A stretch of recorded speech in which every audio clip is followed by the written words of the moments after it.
안녕하세요. 저는 40대 초반의 여자입니다. 지금은 아이와 함께 행복한 가정을 꾸려 행복한 가정에서 살고 있습니다. 많이 버는 건 아니지만 그래도 아이 학원비랑 생활비 조금 될 정도로 돈을 벌면서 일을 하고 있습니다. 작은 회사인데 직원들도 너무 착하고 대표님도 사람이 좋아서 벌써 이 회사에서 7년째 근무를 하고 있습니다.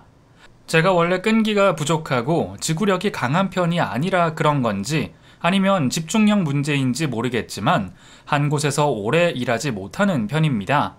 가장 오래 일한 회사가 3년인데 그곳에서는 사실 더 일할 수 있었지만 저에 대한 안 좋은 소문이 퍼져서 그걸 못 견디고 나왔습니다. 소문이라는 게 참 무섭습니다. 내가 하지 않은 일인데도 소문이 나고 설사 내가 했다고 하더라도 좀 더 과장되게 소문이 퍼져서 사람을 참 난감하게 하더라고요. 전 사실 입이 좀 무거운 편입니다. 어릴 때부터 그랬습니다. 말수가 많은 편도 아니고 친구가 많은 편도 아니라 비밀을 많이 알고 있는 것도 아니었지만 어린 시절 친구들과 비밀 일기 같은 걸 쓰면 항상 저 혼자 보관하면서 몰래 읽곤 했습니다. 거기엔 별별 비밀이 다 적혀 있었습니다. 초등학교 6학년 때였는데 지금도 가장 친하게 지내는 친구 한 명과 비밀 일기를 썼던 기억이 있습니다. 초등학생들이 무슨 할 말이 있겠습니까만 그 친구는 좀 달랐습니다.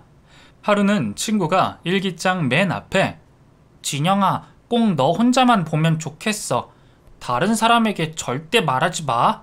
그리고 보여주지도 마. 약속해. 하고 적어뒀더라고요. 그리고 그 안에 있던 내용은 정말 충격적이었습니다. 진영아, 내가 너무 말하고 싶은 게 있는데 사실 아무한테도 말 못했어. 어디에 말해야 할지도 모르겠고 선생님한테 도와달라고 했었는데 선생님이 그냥 다들 그렇게 사는 거라고 하더라. 그래서 그냥 그렇게 아무도 모르는 사실이 돼버렸어. 근데 너무 가슴이 답답하고 누군가는 알아서 날 도와주면 좋겠어. 실은 어젯밤에 아빠가 엄마를 때리는 모습을 봤어. 내가 숨어 있었는데 엄마가 너무 고함을 지르길래 결국 달려가서 말렸거든. 근데 아빠는 나를 밀치더라고. 그리고는 엄마를 방으로 끌고 가서 때리는 소리가 들렸어. 내가 문을 두들기면서 때리지 말라고, 그러지 말라고 했는데 엄마는 계속 살려달라는 말만 했던 것 같아. 근데 아빠는 내 목소리를 듣고도 욕을 하더라. 그때 느꼈어. 어쩌면 엄마 다음이 나일 수도 있겠다는 생각. 그래서 나 너무 무서워. 누군가한테 도움을 청하고 싶은데 누구한테 말해야 할지 모르겠어. 네가 나 좀 도와줄 수 있을까? 아무한테도 말 못하겠어, 진영아. 너무 힘든데 아무한테도 말 못하겠어. 하고 긴 편지를 적었더라고요. 그걸 보고 눈물이 났습니다. 첫 장을 읽자마자 화장실로 달려가서 저 혼자 몰래 읽었는데 정말 그걸 읽고 어린 제가 얼마나 울었는지 모릅니다. 그 편지를 읽고 나서 이틀 뒤 저는 부모님께 친구를 데리고 와서 지내도 되냐고 물었습니다. 엄마는 제 말을 듣고 뭐라고? 친구를 우리 집에 데려온다고? 그 집 부모님은 뭐 하시는데? 하고 묻더군요. 그게 엄마, 말하기 좀 곤란해. 그 집 부모님께는 허락 받고 올게. 엄마만 괜찮으면 정은이 우리 집에 데려오고 싶어. 모르는 친구도 아니잖아. 정은이 나랑 제일 친한 친구잖아. 하고 엄마를 설득했습니다. 그건 그렇지만 정은이라고 하니까 뭐 그래 데리고 와. 얼마나 있을 건데? 하고 묻더라고요. 글쎄 그건 정은이랑 말해봐야 될 것 같아. 정은이한테 물어보고 다시 알려줄게. 하고 엄마에게 허락을 받았습니다. 그리고 그날 밤 저는 정은이네 집을 찾아갔습니다. 정은이는 방 안에 혼자 앉아 있었고 정은이 엄마는 거실에 앉아 있더군요. 아줌마 안녕하세요. 혹시 오늘 정은이랑 저희 집에 가서 자도 될까요? 엄마도 허락하셨어요. 하고 물었죠. 아줌마와 정은이는 서로를 쳐다보더니 그럴래? 그럼 진영이네 가서 자고 올래? 내일 올 거니? 하고 묻더라고요. 정은이는 한참 동안 대답이 없다가 엄마, 내일 말고 몇 밤 더 자고 와도 돼? 아빠 없을 때 하고 조심스레 대답했습니다. 그 말을 들은 아줌마는 갑자기 울컥하셨는지 눈물을 흘리면서 불쌍한 내 딸. 그래, 너 하고 싶은 대로 하고 와. 진영아, 우리 정은이 좀 부탁할게. 너무너무 미안하다. 엄마한테는 아줌마가 조만간 가서 인사드린다고 전해주고.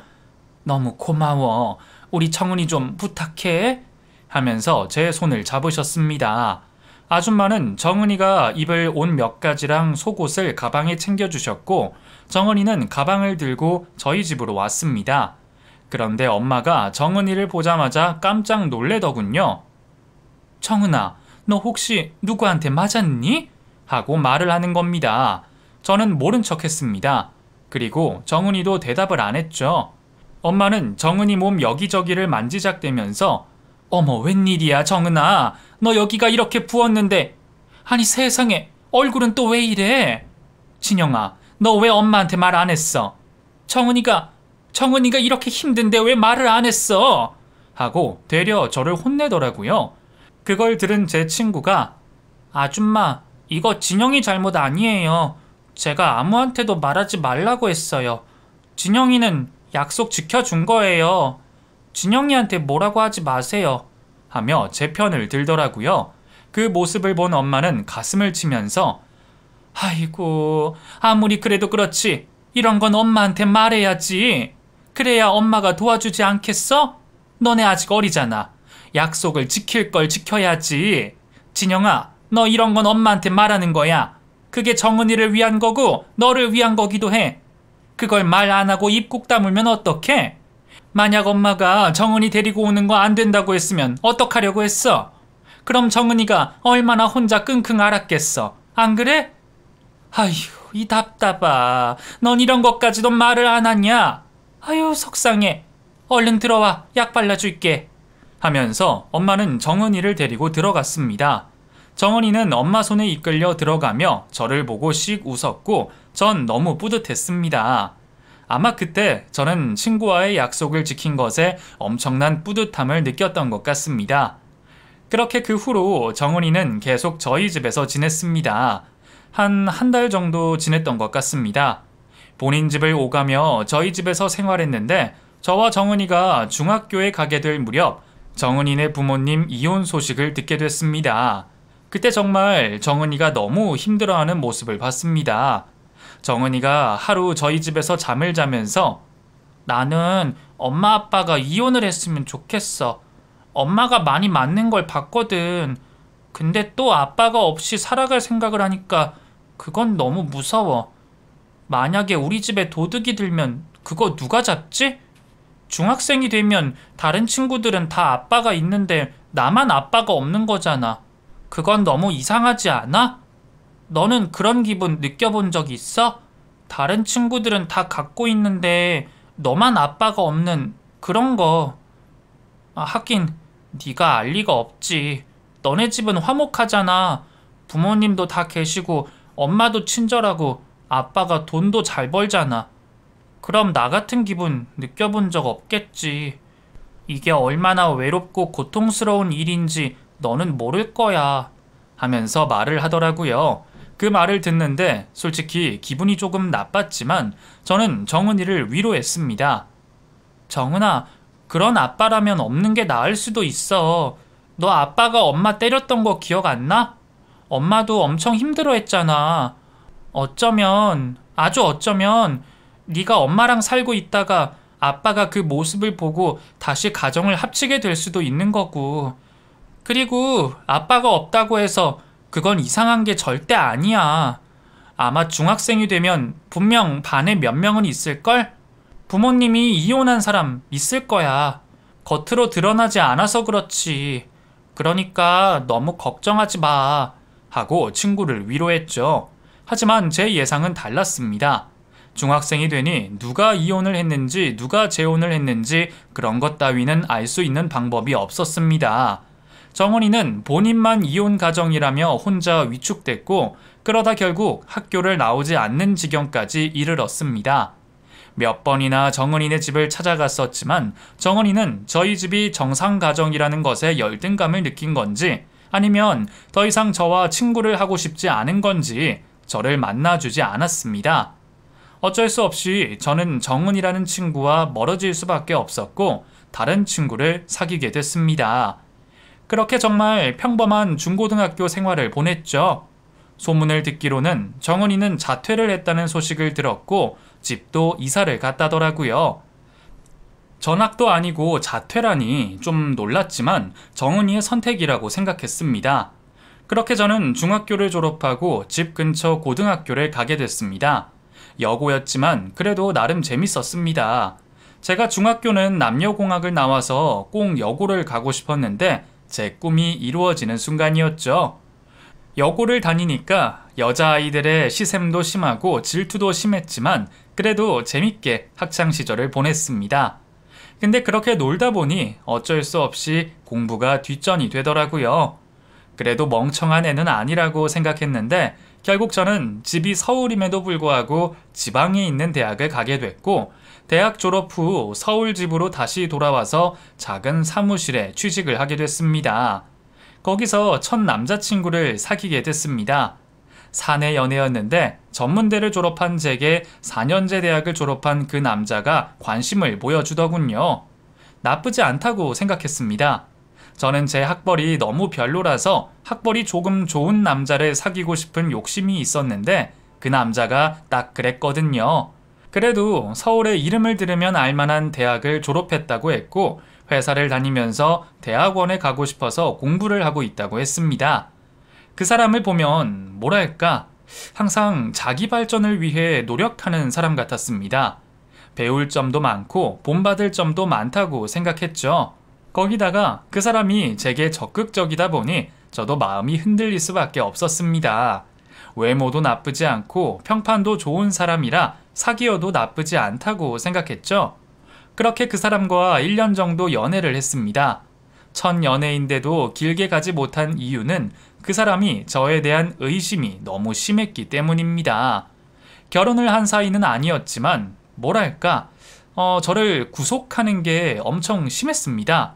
제가 사무실 밖에 나가서 외근을 하는 날이 가끔 있었는데 퇴근 시간에 맞춰 일이 끝나도 바로 퇴근을 할 수가 없었습니다. 그 사람이 무조건 사무실에서 절 기다리고 있었거든요. 텅 빈 사무실에 들어가면 혼자 책상에 앉아서 책을 읽고 있었습니다. 왜 이제 와? 김대리랑 노닥거리느라 그랬어? 하고 말도 안 되는 소리를 했죠. 무슨 소리야? 나 지금 외근 끝나고 바로 들어온 건데 당신 또 나 의심하는 거야? 저번에도 김대리랑 외근 나갔을 때 그 말 했잖아. 의심할 만 하니까 하지. 사람들이 뭐라는 줄 알아? 김대리랑 당신이 사귀는 사이 아니냐고 하더라. 정작 사귀는 건 난데 왜 사람들이 당신이랑 김대리랑 사귄다고 할까?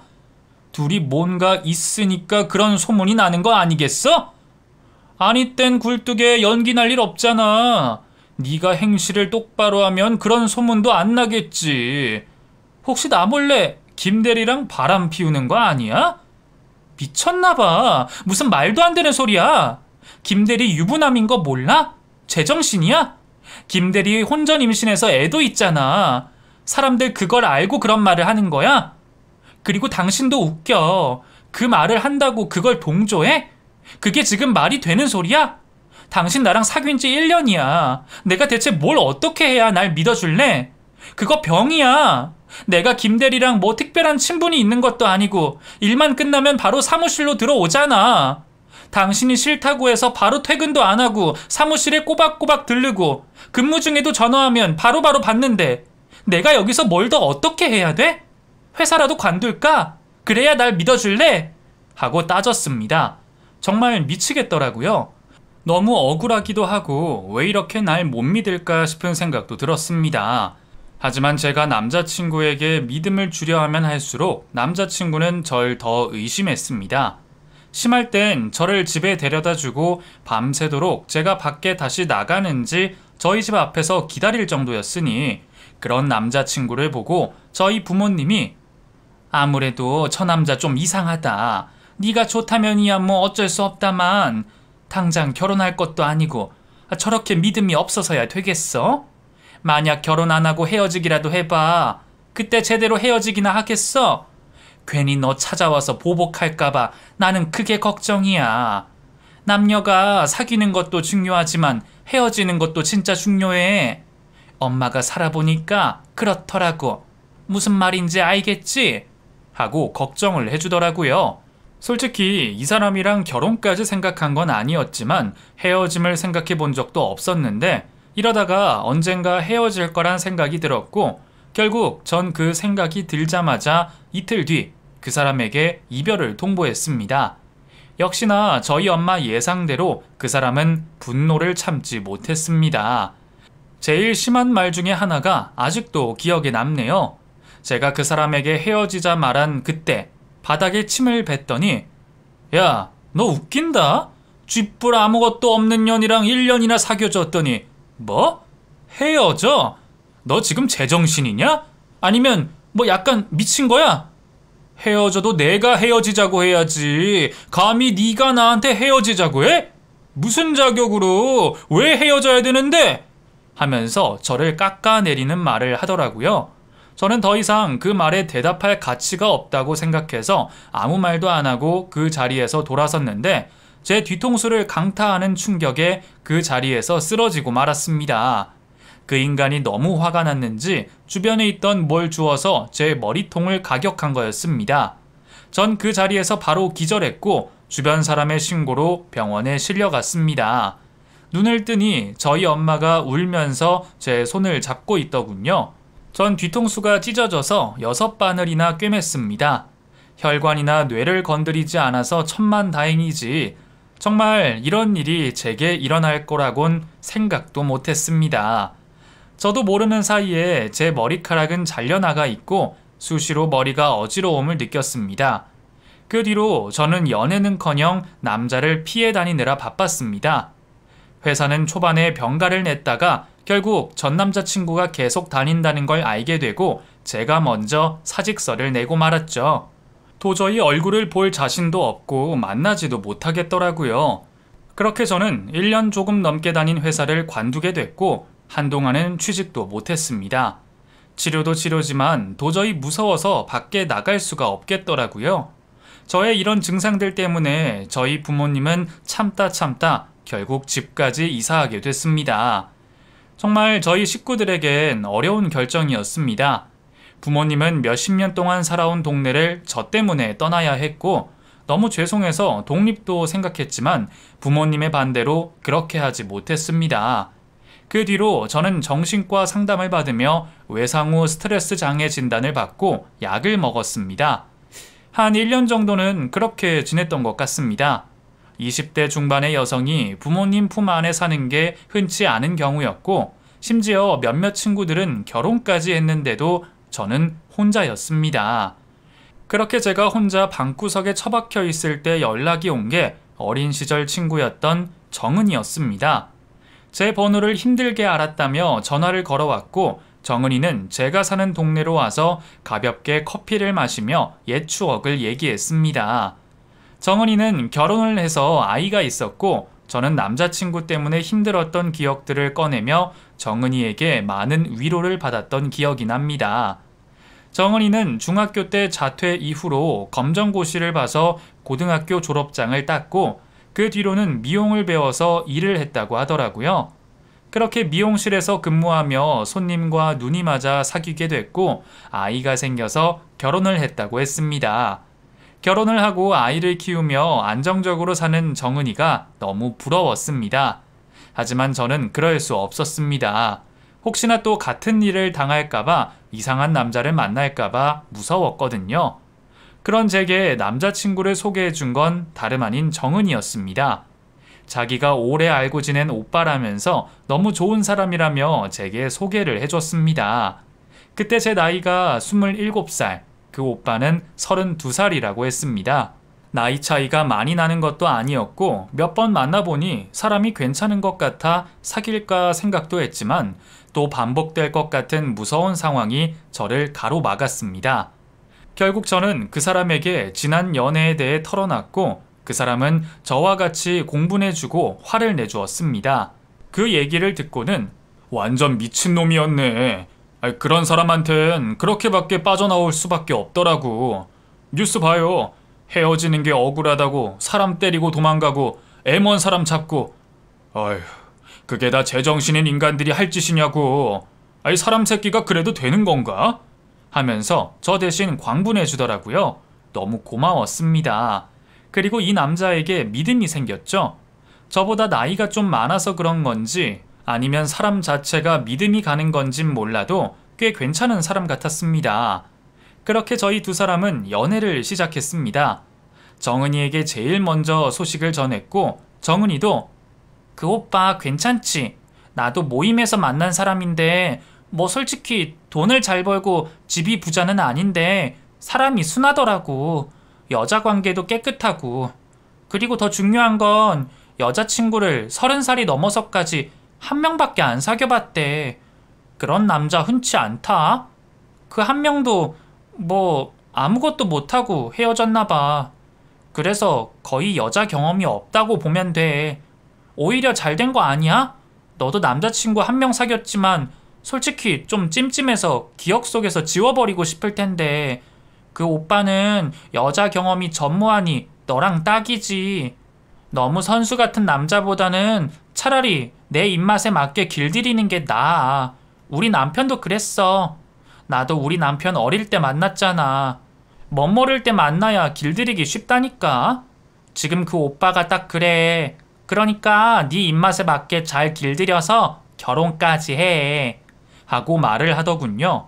사실 좀 이상한 생각이 들긴 했습니다. 그 사람을 처음 만난 그 커피숍에 제가 먼저 도착했는데 멀리서 걸어오는 그 남자가 제 소개팅 상대인 걸 바로 알겠더라고요.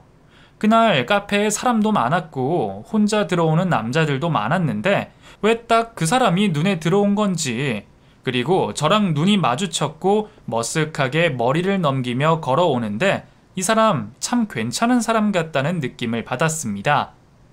제가 남자친구를 많이 사귀어 본 건 아니지만 이런 느낌이 드는 사람은 처음이었습니다. 그리고 신기하게도 그 사람과 연애를 하면서도 너무 행복했습니다. 안정감이라고 해야 하나요? 사귄 지 얼마 되지도 않았는데 엄청 오래된 것처럼 이 사람이 너무 편하고 따뜻하게 느껴졌습니다. 물론 잠자리도 스킨십도 서툴렀지만 또 그런 걸 맞춰가는 재미도 있었습니다.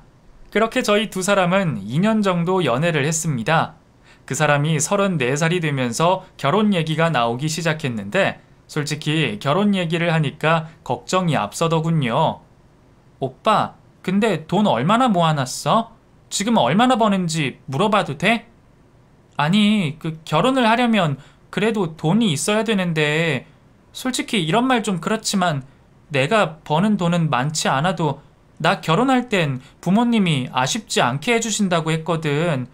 근데 오빠네는 상황이 좀 어떤가 해서 우리가 이런 것도 모르고 결혼할 수는 없잖아. 하고 솔직한 제 심정을 말했습니다. 제가 이렇게 말한 이유는 주변에 돈 없이 결혼해서 고생하는 친구들을 너무 많이 봤고 돈 때문에 이혼하는 경우도 많았는데 저는 오빠랑 정말 그렇게 되고 싶진 않았거든요. 제가 단도직입적으로 말하자 한참 생각하던 남자친구는 그게 실은 솔직히 우리 집이 부유한 편은 아니야. 나도 어릴 때부터 계속 알바하고 한 번도 일을 쉬어본 적이 없어. 부모님이 결혼할 때 얼마를 지원해 주실지도 몰라. 아니 어쩌면 지원을 못 해 주실 수도 있어. 근데 진영아, 나 이거 하나만은 약속하고 싶어. 돈 때문에 너 스트레스 받는 일은 없도록 할게. 내가 잠을 안 자서라도 돈 벌 거고 어떻게든 너는 책임질게. 혹시 우리 둘 사이에 아이가 생기면 그것도 내가 어떻게든 책임질게. 그러니까 날 믿어줘. 너도 나 만나봐서 알겠지만 나 게으른 놈 아니야. 그렇다고 꿍꿍이를 쓰는 놈도 아니고 꽤 책임감도 강한 놈이야. 그러니까 나 믿고 나랑 결혼하자. 평생 행복하게 해줄게. 하고 제게 반지를 내밀더라고요. 저도 모르게 눈물이 흘렀고 그 사람의 청혼을 받아들였습니다. 그렇게 저희 두 사람은 결혼을 했습니다. 솔직히 남자친구 쪽이 많이 기우는 게 사실이었습니다. 저희 부모님은 남자친구를 만나고 나서 가슴을 치며 아휴, 집도 하나 못 태우는 놈이랑 무슨 결혼이야 결혼은 하면서 신세한탄을 하셨죠. 하지만 제 고집을 이길 수 없었습니다. 왜냐면 남편이 너무너무 잘해줬거든요. 남편은 애 없을 때 돈을 바짝 벌어야 한다면서 새벽 3시부터 일어나서 수영 강사 알바를 하고 출근을 했습니다. 그런 남편이 너무 대단하다고 생각했습니다.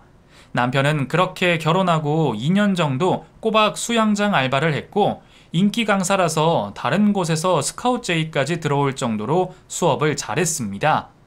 그렇게 몇몇 수영장을 옮겨 다니며 일을 하다가 제가 임신을 하게 되면서부터 남편은 퇴근 후 대리운전까지 시작했습니다. 수영장 알바에 대리운전까지 하니 하루에 잠을 3시간밖에 못 자도 남편은 항상 웃는 얼굴이었습니다. 하지만 점점 살이 빠져갔고 안색이 안 좋아지더군요. 여보, 괜찮아? 일을 좀 줄여야 되는 거 아니야? 줄일 수가 있나? 당신 뱃속에 아이가 있는데 당신 몸이나 챙겨. 내 걱정하지 말고. 우리 사이에 아이라니 아직도 믿기지가 않아. 나 정말 열심히 살 거야. 지금보다 더 열심히 살아서 당신이랑 우리 애 행복하게 해줄 거야. 하고 말을 하더군요. 하지만 남편의 노력과는 달리 통장에 들어오는 돈은 얼마 없었습니다. 저는 그 당시 정말 임신 초기라 생활비 통장은 신경도 못 썼고 입덧이 심해서 병가를 내고 자주 회사를 쉬어야 하는 상황이었습니다. 몸이 너무 안 좋으니 제가 뭘 신경 쓰질 못하겠더라고요. 그렇게 저는 남편과 같이 있는 시간이 점점 짧아졌고 남편은 남편대로 저는 저대로 각자의 시간을 보냈습니다. 하지만 연락은 자주 했습니다. 다른 부부들처럼 주말이면 같이 밥도 먹고 가끔은 밖에 나가서 바람도 쐬고 행복한 시간을 보냈죠. 하지만 평일에는 좀처럼 남편을 볼 수가 없었습니다.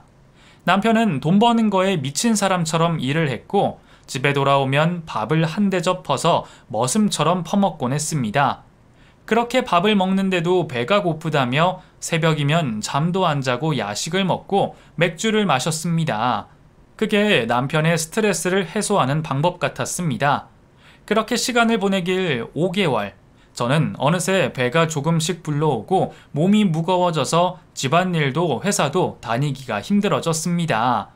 이놈의 입덧은 왜 그리도 오래 붙어 있는지 정말 해도 해도 너무한다는 생각이 들었고 이럴 때일수록 남편이 절실하다는 생각이 들었습니다. 그런데 그날따라 남편은 연락이 잘 되지 않았습니다. 보통 퇴근을 하고 7시 30분쯤 집에 도착해 저녁을 먹고 9시가 되면 다시 일을 하러 나가는데 퇴근 시간이 지나도 오질 않더군요. 그렇게 30분쯤 기다렸을 때 남편이 집으로 돌아왔고 옷을 갈아입자마자 바로 나간다고 하는 겁니다. 저녁 안 먹어? 어디가? 하고 남편을 불렀지만 그 사람은 뒤도 돌아보지 않고 밖으로 나갔습니다. 그렇게 저는 휴대폰을 켜서 남편이 어딨는지 보기 시작했습니다.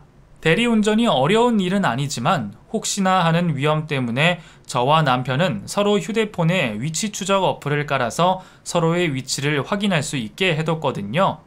남편도 분명 허락했고 저도 좋다고 한 상태라 합의하에 어플을 깔아서 남편 퇴근 시간쯤 되면 자다 깨서 남편이 어디쯤 오고 있는지 알 수 있었습니다. 그런데 30분이 지나도 1시간이 지나도 서울 성북동 쪽에서 위치가 움직이질 않더라고요. 좀 이상하다는 생각이 들었습니다. 무슨 일이 있는 건가? 혹시 잘못된 건가 싶은 생각이 들더군요. 제가 한 번도 그런 적이 없었는데 걱정이 돼서 결국 남편이 위치해 있는 곳을 찾아 택시를 타고 갔습니다. 정확한 위치까진 나오진 않아서 위치 추적기를 따라 계속 골목골목을 뒤졌습니다. 그렇게 점점 남편과 가까워졌는데 수신이 잡히질 않아 자꾸만 어플이 끊기더군요. 그러다 어느 빌라 앞에 멈춰 섰습니다. 그곳엔 남편의 차가 서 있었죠. 저는 그 앞에서 남편에게 전화를 걸었습니다. 남편은 전화를 받지 않았고 저는 겁이 나서 엄마에게 전화를 걸었습니다. 엄마, 지금 자고 있어? 미안. 아니, 오빠가 전화를 안 받아서 걱정이 돼가지고 위치 추적기 켜서 찾아왔거든. 근데 여기 남편 차가 있어. 집 불은 다 꺼져 있고 혹시 이 사람 납치되거나 그런 건 아니겠지? 요즘 이상한 사람 많다잖아. 이 사람이 또 순진하니까 괜히 안 좋은 일 생길까봐 걱정돼. 얘 좀 봐. 무슨 말도 안 되는 소리를 하고 있어. 너는 그리고 그 몸으로 무슨 거길 갔어? 혼자 갔어? 위험한 거 아니야? 진짜 너도 별 걱정을 다 한다. 너 같으면 그 덩치 큰 성인 남자를 납치할 수나 있겠어? 괜히 험한 꼴 보는 거 아닌가 모르겠다. 험한 꼴? 무슨 험한 꼴? 얘, 너는 순진한 거니 멍청한 거니? 박서방이 왜 그 시간에 거기 가 있겠어? 이런 말 입에도 담고 싶지 않으니까 그냥 집으로 돌아와.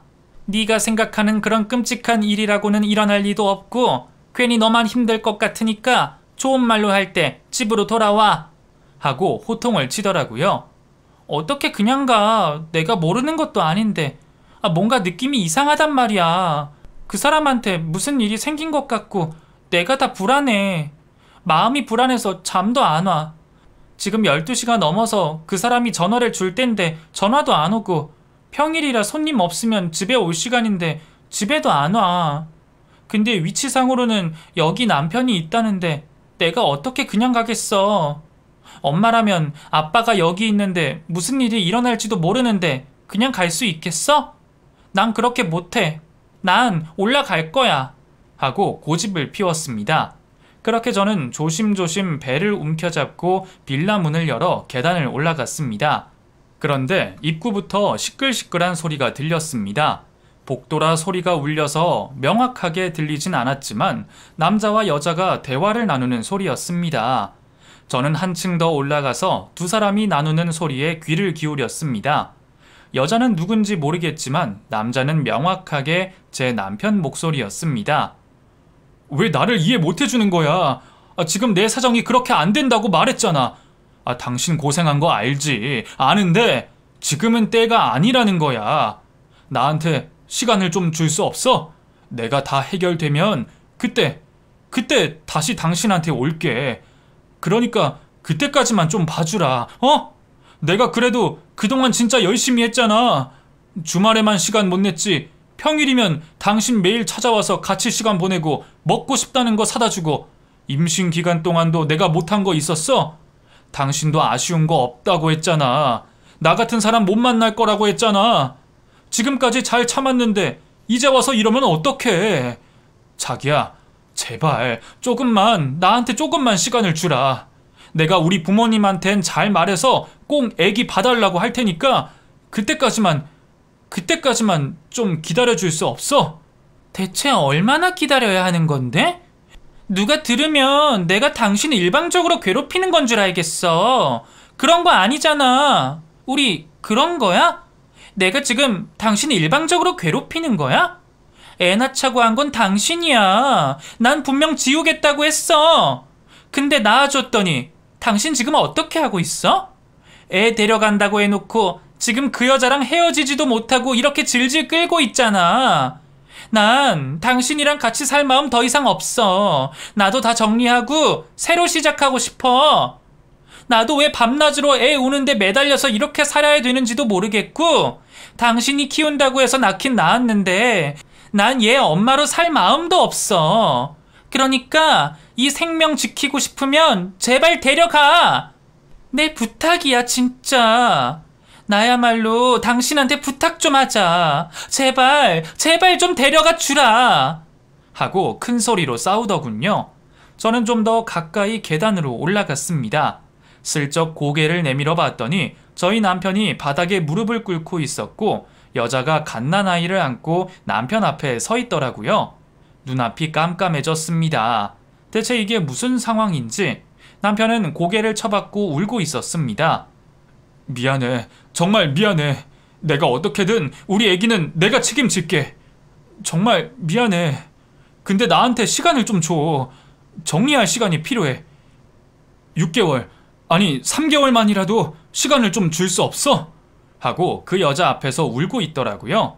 저는 땡기는 배를 붙잡고 지금 이게 뭐 하는 거야? 여보, 이게 어떻게 된 거야? 하고 남편을 불렀습니다. 무릎 꿇고 앉아있던 남편에게 그 여자가 아기를 건넸고 여자는 문을 닫고 들어가 버리더군요. 저는 그 자리에서 남편을 쳐다봤습니다. 그리고는 아무 말도 하지 못했죠. 그런데 그때 남편이 저를 보며 여기 어떻게 왔어? 나 따라왔어? 하고 묻더라고요. 무슨 소리야? 지금 그게 중요해? 그 애기 뭔데? 여보, 이게 어떻게 된 건데? 정말 그 애기가 당신 애기가 맞아? 진짜야? 하고 사실 확인을 위해 남편을 추궁했습니다.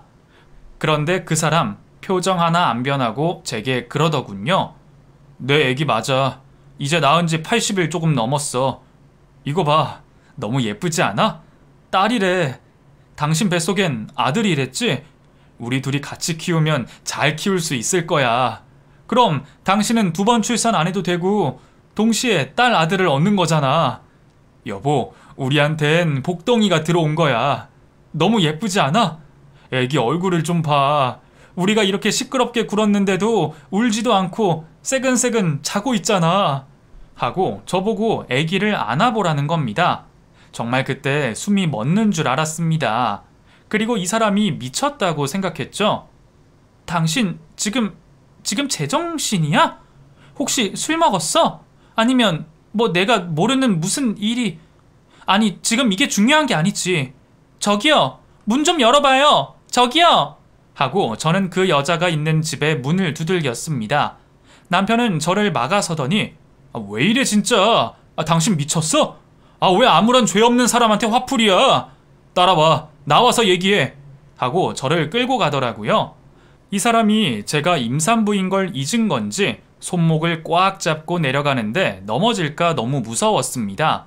그렇게 저는 임신한 상태에서 다른 여자가 낳은 아이를 품에 안고 집으로 돌아왔습니다. 그리고는 전화를 해서 저희 엄마를 불렀죠. 엄마는 아이를 보고 이마를 짚더니 아이고, 미쳤어 진짜. 당장 헤어져. 당장 갈라서. 하고 노발대발 하시더군요. 남편은 정말 정신이 미친 건지 그때까지도 저랑 엄마를 이해하지 못하는 눈빛이었습니다.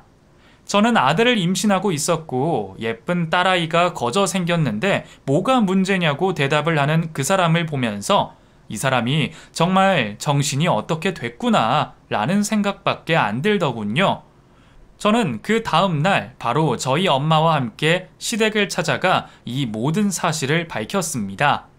시부모님은 꿈에도 몰랐다며 저희 부모 앞에 무릎을 꿇고 사죄하셨고 합의 이혼을 할 수 있게 남편을 설득하겠다고 하셨습니다.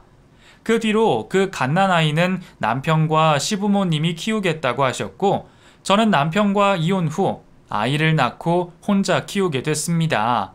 솔직히 쉽지 않은 선택이었습니다. 남편은 혼인신고만 안 했을 뿐 저와 결혼 전에 이미 다른 여자와 동거를 하고 있었고 아침에 수영 강사로 나가고 평일 회사 가서 근무를 하고 저녁에 대리운전 알바를 하는 것도 그 여자와 함께 시간을 보냈던 거였더라고요.